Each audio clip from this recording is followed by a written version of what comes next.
What we told people for the longest time is that we met in the produce section of Whole Foods. But we actually met on an app that rhymes with binder. Never thought that we would meet on an app like that, but I'm so glad that we did. I get to his house, I turn down the street, and I see him in the driveway, and I'm like looking at him like, oh my gosh, he's I was throwing so garbage hot. away. I wasn't like intentionally in the driveway so that you could see me when you pulled in, but I was throwing garbage away to make the house clean and perfect. Remember the Lululemon shorts he was wearing, and I was like, oh my god, he's so hot. Like I literally drove past. He drove past the house. Yeah. I had to like back up and like come back. And I was like, I think that's him. So then I scurried back in the house so that I wasn't like that sketchy guy like in the driveway waiting for this like 12 o'clock date. Yeah. We were supposed to watch a movie, but we ended up sitting there for 4 hours and just went through. We talked about our past. We talked about wanting kids. Yeah, exactly. What we were looking for in someone, and yeah. Before I left, he like straight from a movie, like he picked me up and put me against the door and like kissed me, and I was just like, I kind of walked out of the house. I was walking back to my car, like touched my lips, and I was like, please God, like let him like me because I think I'm gonna marry this man. We instantly connected, and we said we loved each other after 3 days. He had a key to my house after 5 days.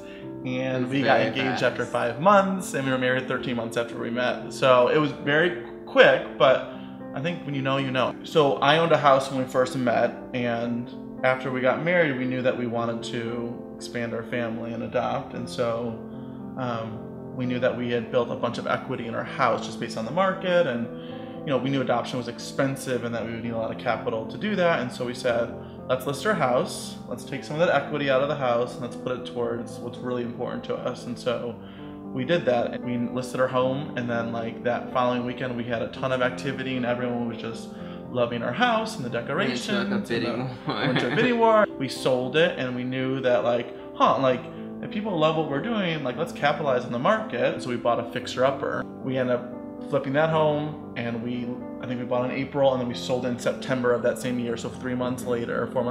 And during this whole time, we had started the adoption process. We're connected with the birth mother, and she gave birth at the end of May, and then our daughter was born. And June 27th, it was her due date, and she came May 25th, so she came 5 weeks early. She was born on methadone.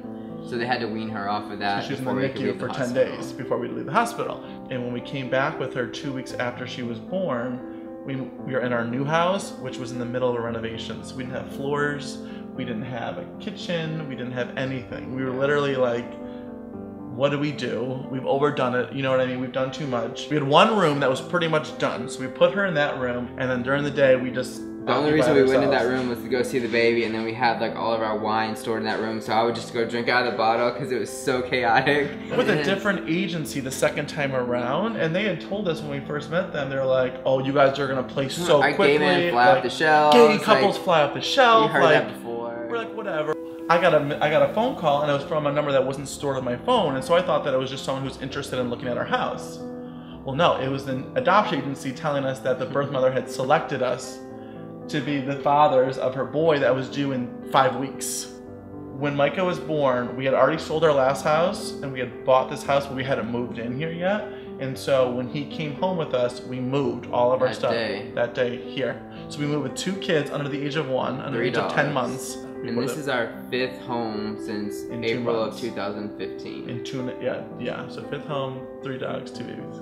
It definitely has its days where it's super hard and super frustrating, and they both start crying. I don't know why they're crying, and like I'll go to the bathroom and cry, and I'm like, I don't know why they're crying, like they won't stop, like what's going on? Yeah, and then like our daughter will look at us and say, Dad, Dad, and you're just like, like that's the best thing you've ever heard in your entire life. So. Yeah. My favorite thing about Joey now that we have kids is just seeing him as a father. I mean, he's like literally the best dad, and I mean that truly. He's so wonderful with them, with the kids. Cry.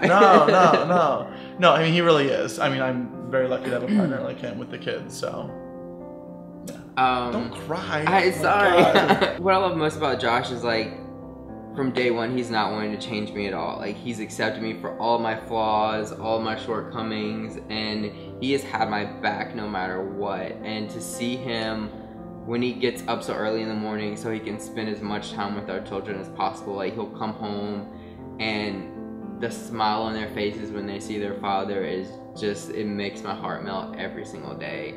And he would do anything for us.